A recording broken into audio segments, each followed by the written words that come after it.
On January 6th of 2022, the great director Peter Bogdanovich died at the age of 82. Inspired by the French New Wave and great directors such as Orson Welles, he was a champion of cinema and embarked on a very long and fruitful career. Two of my favorite Bogdanovich dramas include The Last Picture Show and Paper Moon, and he also helped to complete Orson Welles' final film, the absolutely great The Other Side of the Wind. Starting at age 12, Bogdanovich used to document every single film that he watched, and at his peak he was watching somewhat more than 400 films per year. So it's no surprise that he ended up also becoming a film historian and focused on preservation. Now, as we're going to learn, Peter Bogdanovich had Jewish ancestry on his mother's line. And so that's what we're going to be looking at today, his matrilineal ancestry. I'm Yonah Paley, and I believe genealogy is fun. Today, we're going to be paying tribute to the late, great Peter Bogdanovich by talking about the family of his mother's mother's mother's mother.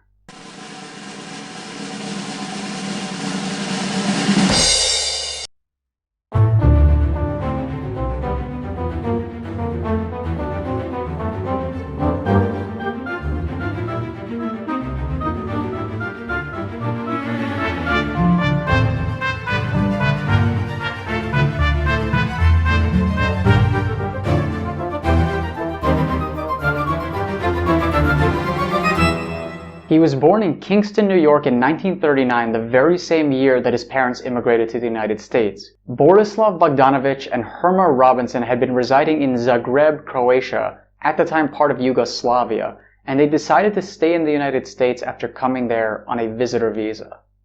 Now, neither of them were actually from Zagreb.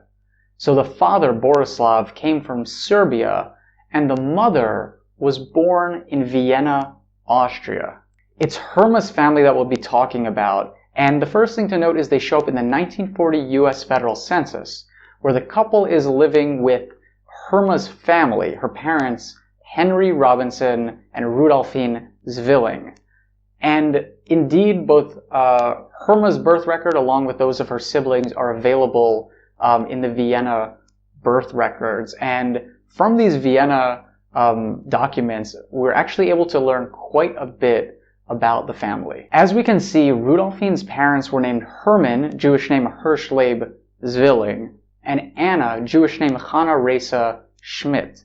And the couple actually originally did not reside in Vienna. Before then, they had gotten married and lived in Warsaw, Poland, where they had had a number of children. One of these children, Max, was murdered in the Holocaust, and I was able to find a page of testimony for him. And then I was really trying to dig deeper into this family, into the Schmidt family, because when I went online to Genie.com, where you can find a lot of public trees, there seemed to be a public tree available for the family, and it shows the family back one further generation. But when I dug through the records and tried to find, any further back documents to back this up, I couldn't seem to find anything. It was really, really confusing how exactly they got to this conclusion. But then, thankfully, I decided to take a deeper look at those Vienna, Austria birth records that I had found on Family Search, and those ended up being the key to breaking back one further generation to learning the name of Anna's mother. On Rudolphine Zwilling's birth record, it mentions that her mother's parents were named Mendel Schmidt and Rachel Moskowitz, and that they were originally from Warka, Poland. So now we actually had the name of Peter Bogdanovich's mother's mother's mother's mother, which was Rachel Moskowitz, most likely from Warka. And I looked through the records from this town in Poland, and there were a few people with the name Schmidt and even a few with the name Moskowitz. But unfortunately, there just wasn't enough info to go back any further generations on this line. Now, there are a number of records, and if you go on JRI Poland, they don't really have that many details on them.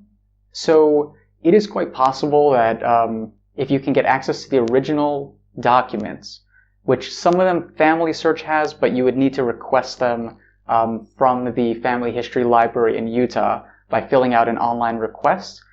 Or some of the other records just simply are not, you can't view the original document online. But it is quite possible that if you could find a similar type of record for other children of Mendel and Rachel, that maybe you could take it back another generation. But with the current information available online, it seems that we're going to have to be satisfied with Rachel Moskowitz being the furthest back we can go. And it's pretty good. She was probably born around the 1840s or so, which is quite far back on a direct matrilineal line such as this one.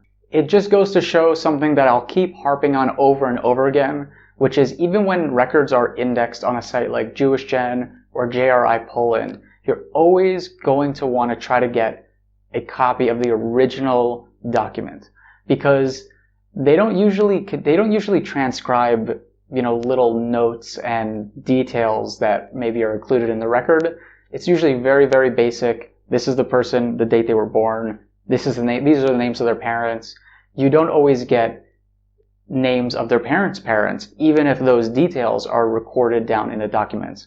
And the same goes for occupations. The same goes for cities of birth. So you always want to get access to that original document. And that wraps up our episode.